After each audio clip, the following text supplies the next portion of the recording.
Status sitaan narkotika nomor 43 N610 42 N6. Kapolda Sumsel Irjen Polisi Joko Prastowo menegaskan saat ini Indonesia telah mencanangkan sebagai daerah darurat narkoba. Setelah dilakukan pemetaan, ternyata gerbang utama pemasukan narkoba berada di Lubuk Linggau. Untuk mencegah masuknya narkoba, pintu gerbang Sumsel ini akan diperketat pengamanannya. Hal ini disampaikan Kapolda saat melakukan pemusnahan barang bukti narkoba di halaman gedung DPRD. Menurutnya, Provinsi Sumatera Selatan masih menjadi target peredaran narkoba. Terbukti dalam kurun waktu 2 bulan tahun 2016 ini, petugas kepolisian Polda Sumsel berhasil mendapat barang bukti narkoba yang cukup banyak.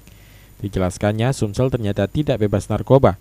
Banyak jalur narkoba yang masuk ke wilayah Sumsel. Untuk itulah ia mengajak bersama masyarakat untuk menjauhi narkoba.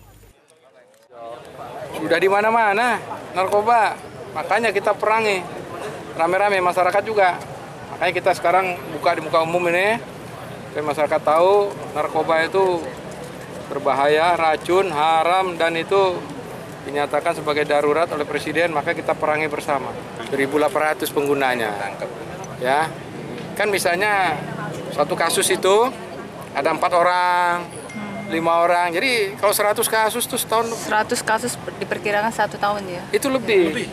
Karena Pada pemusnahan barang bukti narkoba ini dimusnahkan narkoba jenis sabu seberat 350,30 gram, ekstasi logo laba-laba warna coklat sebanyak 116 butir, ekstasi tanpa logo sebanyak 26 butir, dan daun kaca kering seberat 25 kg. Kepala BNN Sumsel Brigjen Polisi Muhammad Iswadi Hari menjelaskan tahun lalu ada 39 kasus narkoba, sementara pengguna 2.400 orang yang berhasil dijaring menggunakan narkoba, di mana 134 orang diantaranya menyerahkan diri.